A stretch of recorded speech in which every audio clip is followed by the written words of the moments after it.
Welcome to my channel. आज का video होने वाला है पैंट्री रीस्टॉक एंड ऑर्गेनाइजेशन पे, और साथ ही साथ मैं आपको बताऊंगी मैं गरम मसाला घर पे कैसे प्रिपेयर करती हूँ।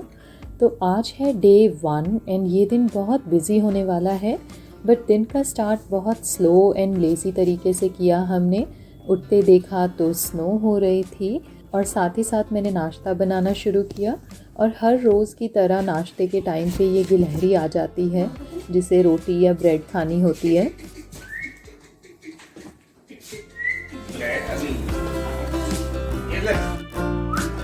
नीचे रख दें।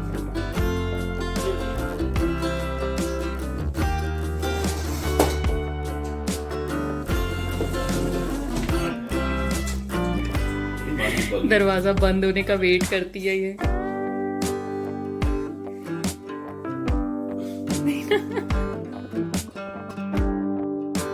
कैसे खा रही है? कैसे घूम रही है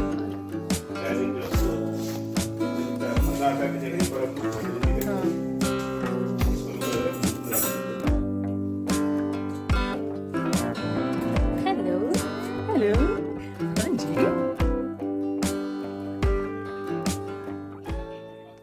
मैंने पनीर के पराठे बनाए थे आज, और उसके बाद हम कॉस्को गए थे जिसका वीडियो आपने देख लिया होगा पहले। अगर नहीं देखा है तो मैं वीडियो को लिंक कर दूंगी डिस्क्रिप्शन में and you can watch that. Costco से आने के बाद मैंने ग्रॉसरी हॉल भी किया था और अब टाइम है ग्रॉसरी स्टैक करने का, जो मुझे ग्रॉसरी शॉपिंग से भी ज़्यादा मुश्किल लगता है। तो सोचा मैं पैंट्री रीस्टॉक एंड रीफ़िल करती हूँ और इसका वीडियो आपके साथ शेयर करती हूँ। रीस्टॉक एंड ऑर्गेनाइज़ करने में मुझे 2 दिन लगे क्योंकि मैं साथ साथ वीडियो भी बना रही थी, तो काम थोड़ा स्लो हो जाता है उसमें, और मुझे बीबा की वजह से बहुत सारे ब्रेक्स लेने पड़ते हैं। इस वीडियो में बहुत सारे कुछ टिप्स नहीं हैं जो आपको पता नहीं होंगे पहले, तो ये वीडियो बस मैंने मोटिवेशन या इंस्पिरेशन के लिए बनाया है। अगर आप सोच रहे हैं अपनी किचन या पैंट्री क्लीन करने का या ऑर्गेनाइज़ करने का, तो ये वीडियो के बाद आपको थोड़ा मोटिवेशन मिल सकता है। मेरे पास किचन में अलग से कोई पैंट्री नहीं है स्टोरेज के लिए, तो मैं सब कुछ किचन में ही स्टोर करती हूँ। तो मैंने ये पैंट्री ऑर्गेनाइजेशन की रील बहुत पहले बनाई थी, लास्ट ईयर आई थिंक, अपने इंस्टाग्राम पे, तो वो भी मैं लिंक कर दूंगी स्क्रीन पे। अगर आपके पास टाइम कम है तो आप वो देख सकते हैं। ये वीडियो थोड़ी सी सिमिलर होने वाली है बट उसका डिटेल्ड वर्जन है। मेरा कहना होगा कि एस्थेटिक्स की ज़्यादा चिंता मत करें क्योंकि ये थोड़ा सा इम्परफेक्टली परफेक्ट होगा। बहुत यस सिमेट्री अच्छी लगती है, एक सिस्टम भी होना चाहिए आपकी किचन में। मेरे को ऐसा पर्सनली फील होता है कि एकदम सब कुछ परफेक्ट हो तो बहुत रोबोटिक लगता है, तो थोड़ा सा ह्यूमन टच, थोड़ा सा मिसमैच, वो ज़्यादा अच्छा लगता है। तो एस्थेटिक के पीछे ना जाएं कि आपको सब कुछ एकदम सिमिलर लेना है, बहुत सारी चीज़ें आप न्यू किचन की ऑर्गेनाइजेशन की ख़रीदें। तो इसलिए मैं हमेशा कहती हूँ कि जो भी आपके पास घर पे चीज़ें रखी हैं उनको यूज़ कीजिए, उनको रीपर्पस कीजिए, और वही देखने में बहुत सुंदर लगता है, जो कि रियल लाइफ में ऐसा ही होता है। तो मैंने आपको बिफ़ोर का लुक भी दिखाया, कैसे रैक में सामान ऐसे ही रखा हुआ था। तो सबसे पहले आप सारा सामान आप निकाल लेंगे, क्लीन आउट कर लेंगे पैंट्री को। तो सारा सामान एक बार निकाल के आपको शेल्फ पे रखना पड़ेगा, तभी आप देख पाएंगे कि इसमें कौन सी चीज़ें आपको कैसे लगानी है, और कुछ भी अगर एक्सपायर्ड है तो उसको हटा के आप नई चीज़ों के लिए जगह बनाएं वहाँ पे, और आप उसको डिसइंफेक्ट कर लीजिए सारे सरफेस को। मैंने ये रैक लिया था एक आइकिया से सामान स्टॉक करने के लिए। ये बुक रैक के नाम से उनके पास था, बट मैंने अभी तक किसी के भी पास इसमें बुक्स नहीं देखी हैं। मेरी एक फ्रेंड ने इसमें प्लांट्स रखे हुए हैं, दूसरी फ्रेंड्स ने गैरेज में रखा है इसे। तो मेरा कहने का ये मतलब है कि आपको स्पेसिफ़िकली कुछ ख़रीदने की ज़रूरत नहीं है, तो आप जो चीज़ें आपके पास अवेलेबल हैं उन्हीं को यूज़ कीजिए। इसमें आप जो मेसन जार्स देखेंगे वो मैंने करीब 4 साल पहले लिए थे, और उसके अलावा मैं बहुत सारे ग्लास जार्स को रीपर्पस कर लेती हूँ। जैसे जिस जार में पास्ता सॉस आती है या फिर अचार आता है, तो कोई भी ग्लास जार जो होता है मैं उसको वॉश करके और उसके स्टिकर्स हटा के उसको रीपर्पस कर लेती हूँ। प्लास्टिक जार्स को मैं नहीं करती रीयूज़, तो ये सिर्फ ग्लास जार्स के बारे में मैं बात कर रही हूँ। अगर आपके पास किचन में स्पेस कम है तो जब आप अपनी पैंट्री क्लीन आउट करेंगे तो उसको किचन शेल्फ पे ना करें क्लीन आउट। मैं ये बोलूँगी सारा सामान अगर आप किचन शेल्फ पे रख देंगे तो आप पे प्रेशर बन जाता है कि आपको आज ही ये सब कुछ ख़त्म करना है। तो आप ये सामान या तो अपने लिविंग रूम में या फिर फ्लोर पे कुछ बिछा के और वहाँ पर क्लीन आउट करें, ताकि अगर कुछ काम बच भी जाता है तो आप उसको कॉर्नर करके अपना डिनर बना सकते हैं, नेक्स्ट डे उसको कंटिन्यू कर सकते हैं। तो ये वीडियो मैंने थोड़ी सी ASMR टाइप बनाने की कोशिश की है, रिलैक्सिंग या सेटिस्फाइंग वीडियोस जिस तरीके की होती हैं रीफिल एंड रीस्टॉक करने की।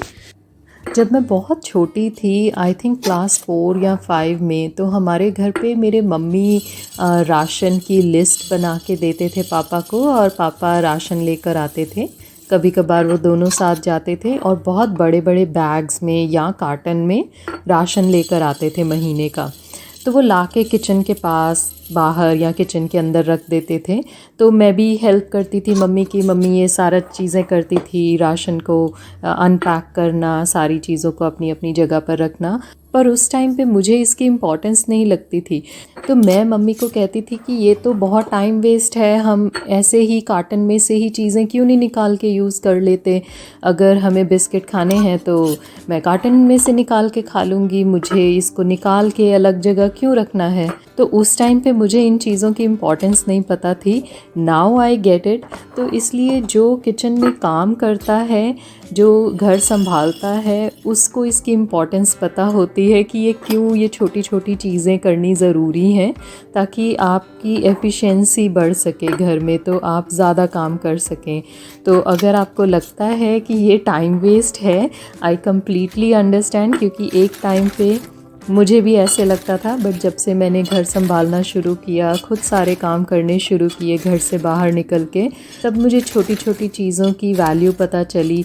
जो चीज़ें मम्मी करते थे और उस वक्त लगती थी कि ये तो बिना करे भी चल सकता है, मम्मी तो अननेसेसरीली अपना काम बढ़ा रहे हैं, क्यों सफाई करते हैं इतना, क्यों किचन में सारा टाइम ऑर्गेनाइज़ करने में लगे रहते हैं। तो अब जाके ये बातें समझ आती है मुझे। मेरी एक ये टिप रहेगी आपको कि आप जब कोई भी अपने जार सामने रखते हैं तो ट्राई कीजिए अपने हेल्दी स्नैक्स और हेल्दी चीज़ों को अपनी नज़र के सामने रखने के लिए, और जो थोड़ा सा अनहेल्दी हैं उनको आप पीछे रखिए, क्योंकि आपके जब नज़र के सामने जो चीज़ होती है आप वही ज़्यादा प्रेफर करते हो खाना। तो आपके कोई भी ऐसे स्नैक हैं जो आपकी नज़र में हेल्दी हैं, तो आप उनको सामने वाली रो में रखिए। इससे होगा कि आप ज़्यादा से ज़्यादा हेल्दी चीज़ें खा पाएंगे। और इसमें एक ये चीज़ भी रहती है कि मुझे साथ के साथ पता लगता रहता है कि कितना सामान बचा है अब नेक्स्ट मंथ, या जब भी हमने नेक्स्ट टाइम इंडियन स्टोर जाना है तो कौन सी दालें ख़त्म होने वाली हैं, कौन सी चीज़ें लाने वाली हैं। तो उसकी मैं सेपरेट एक लिस्ट बना के इसी के साथ रखती हूँ। तो मेरी नज़र के सामने जब चीज़ें रहती हैं तो मुझे ज़्यादा अच्छे से ध्यान रहता है, बजाय कि ड्रॉर्स में चीज़ें रखने के। तो वहाँ पर कई बार क्या होता है, मैं भूल जाती हूँ। मैं पहले ड्रॉर्स के अंदर रखती थी ये सारी चीज़ें, तो मैं कई बार भूल जाती थी कौन कौन सी चीज़ें हैं। जैसे ये सनफ्लावर सीड्स हैं, पम्पकिन सीड्स हैं, ये मुझे बहुत टाइम तक याद भी नहीं थे। तो फिर मैंने इनको बाहर निकाला और सामने जार्स में रखना शुरू किया। तो अब ये खाए जाते हैं क्योंकि ये नज़र के सामने होते हैं। आप जैसे जैसे रीफ़िल करते जाएं उसके साथ साथ में आप अपना काउंटर साफ़ भी करते जाएं, नहीं तो एंड में बहुत ज़्यादा मेस हो जाता है। तो वो साफ़ करना ज़्यादा मुश्किल होता है, क्योंकि ये ड्राई ही चीज़ें होती हैं। तो आप इसको साथ साथ में क्लियर भी कर सकते हैं, कुछ गिर सकता है तो।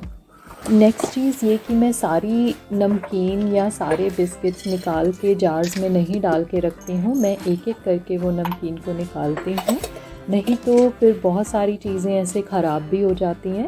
तो अभी इसमें मैंने सिर्फ एक नमकीन का पैकेट खोला है और एक ही बिस्किट एंड टोस्ट का पैकेट खोला है, जो मैंने इन जार्स में डाल के रखा है। ये सारे मसाले मैंने इंडियन स्टोर या कॉस्को से ही लिए हैं। पहले मैं इंडिया से लेकर आती थी, जब हम इंडिया जाते हैं तो मैं मसाले एक बैग भर के सारे मसाले इंडिया से ही लाती थी। पर फिर मैंने देखा सब कुछ यहाँ पर मिल जाता है और मुझे फिर उसका कुछ मतलब नहीं लगा कि इंडिया से एक बैग भर के मसाले लेकर आना। तो क्योंकि यहाँ पर भी जो मिलते हैं उनका भी टेस्ट ऑलमोस्ट सेम होता है, कुछ और कंट्रीज़ के होते हैं, कुछ इंडिया से ही लाए गए होते हैं, तो वो सेम ही मसाले होते हैं जो मैं अपने बैग में भर के लाऊंगी, तो बजाय कि मैं यहीं से ख़रीद लेती हूँ। एक और चीज़, मैं इन जार्स को लेबल नहीं करके रखती क्योंकि हमारे घर में सिर्फ मैं और मेरे हस्बैंड ही हैं और मैं ही कुकिंग करती हूँ मेजरली, तो मुझे इन जार्स को लेबल करने का कोई मतलब नहीं लगता कि मैं इनके ऊपर लिख के रखूँ कि ये क्या है, क्योंकि मुझे सारी चीज़ें मालूम ही हैं कि क्या क्या है। अगर आपके घर में कुछ ज़्यादा लोग हैं कुकिंग करने वाले तो आप इन जार्स को लेबल कर सकते हैं, इससे थोड़ा इजी हो जाता है दूसरों के लिए चीज़ों को ढूंढना। तो डे 1 में जितना मेरे से शाम में हो पाया मैंने वो काम किया। I don't over exhaust my self, तो मैं बहुत ज़्यादा अब आजकल अपने आप को एग्जॉस्ट नहीं करती क्योंकि मुझे एनर्जी बचा के रखनी होती है। बहुत सारे काम होते हैं घर पे, तो मैंने आधा काम करके फिर आधा छोड़ दिया और नेक्स्ट डे मैंने स्टार्ट किया। तो अब जो आप देख रहे हैं ये डे 2 है, जो भी बचा हुआ काम था वो मैंने डे 2 दोपहर में स्टार्ट किया ये सारी चीज़ें। और सेम ये सारे जो चीज़ें बच गई थी मैंने इनको अपनी जगह पे रखा और फिर रैक में स्टैक कर दिया। मेरा आपको बताने का ये पर्पस है कि मैंने ये काम 2 दिन में किया ताकि मैं आपको सब जो रियल है वो बता सकूं, क्योंकि मैं पहले ये गलती करती थी, मैं बहुत ज़्यादा एग्जॉस्ट कर लेती थी अपने आप को और सारा काम एक ही दिन में ख़त्म करने की कोशिश करती थी और फिर मैं खुद ही परेशान हो जाती थी उसके बाद। तो अब मैंने धीरे धीरे सीख लिया है, मैं लिमिटेड काम ही करती हूँ क्योंकि और बहुत सारी चीज़ों को मेरी अटेंशन चाहिए। तो मैं जितना मेरे से होता है काम मैं उतना ही करती हूँ और मैं अपने आप को बहुत प्रेशर दे के बहुत ज़्यादा काम नहीं करती हूँ। तो आपको मेरा यही बताने का मतलब होगा, अगर आप भी सेम वो गलती करते हैं कि बहुत अपने आप को पुश कर लेते हैं तो वो आप ना करें, बिकॉज़ जो काम रखा है वो कल भी हो सकता है। तो कोई ज़रूरी नहीं है आपको एक ही दिन में सब कुछ ख़त्म करना है, क्योंकि इसका कोई सर्टिफिकेट नहीं मिलता है। बहुत सारा काम करने का भी काम ये ख़त्म नहीं होंगे, ये हमेशा चलता ही रहता है। तो आप अपने आप को पुश ना करें, एग्जॉस्ट ना करें और उससे आप डिस्करेज हो जाते हैं जब आप अपने आप को पुश करते हैं। मैं ये सब गलती कर चुकी हूँ तो मुझे लगा मैं आपसे शेयर करती हूँ कि ये सब मैंने 2 दिन में किया है, ना कि एक ही शाम को।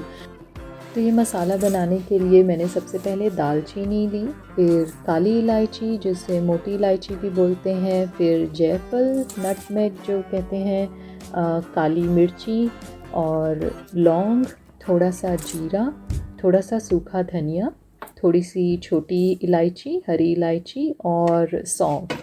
तो ये सब मसाले मैंने अंदाज़े से ही लिए हैं। आप जो इसमें क्वांटिटी देख रहे हैं, एक प्लेट में ये सारे मसाले आ गए और इनसे एक छोटा सा जार बस भर सकता है, ये बहुत ज़्यादा मसाला नहीं बनता है। और ये मसाला भी मेरे घर में 3 महीने तक शायद कभी उससे भी ज़्यादा चल जाता है।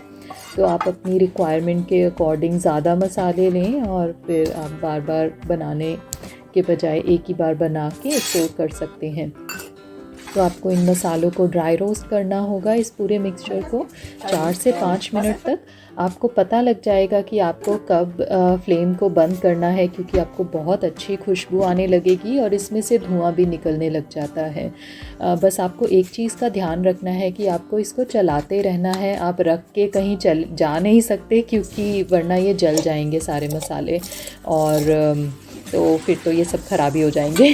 तो इसलिए आपको इनको चलाते रहना है 4 से 5 मिनट तक। आप इसको ठंडा होने के लिए रख दें अच्छे से, आधा घंटा या कितनी भी देर, जब तक ये पूरा ठंडा हो जाता है और उसके बाद हम इसको ग्राइंड करेंगे। तो जब मैंने ये मसाले किए, इसके साथ मुझे ये भी ध्यान आ गया कि काली मिर्ची का पाउडर भी ख़त्म है, तो वो भी मैं घर पे बनाती हूँ। तो पैन हॉट ही था तो मैंने उसके अंदर काली मिर्ची भी थोड़ी सी डाली, उसको भी सौटे कर लिया। आप चाहें तो काली मिर्ची का पाउडर आप सिर्फ उसको ग्राइंड करके या क्रश करके बना सकते हैं। अगर आप थोड़ा सा इसको रोस्ट कर लेते हैं, ड्राई रोस्ट, तो मैंने देखा है इसका फ्लेवर इन्हांस हो जाता है, तो उस पर्पज़ से मैंने इसको रोस्ट किया था। इसको भी सेम आप 4 से 5 मिनट तक चलाएंगे और इसमें से भी धुआं निकलने लग जाएगा जब, तो आप बंद कर दीजिए, बहुत अच्छी खुशबू आएगी। और इसको भी आप ठंडा होने के लिए एक प्लेट में रख दीजिए साइड पे। तो ये है कैनोला ऑयल। मैं कुछ सब्जियां इस ऑयल में बनाती हूँ, कुछ मस्टर्ड ऑयल में, सरसों का तेल जो है उसमें, और दालें घी में बनाती हूँ। तो मैं सिर्फ 2 ऑयल ही अपने सामने शेल्फ़ पे रखती हूँ। मैं ट्राई करती हूँ कि शेल्फ़ पे कम से कम सामान हो, क्योंकि आप कितनी भी कोशिश करो, मेरे साथ ऐसा होता है, मैं कितनी भी कोशिश करूँ मेरी शेल्फ़ पे बहुत क्लटर हो जाता है।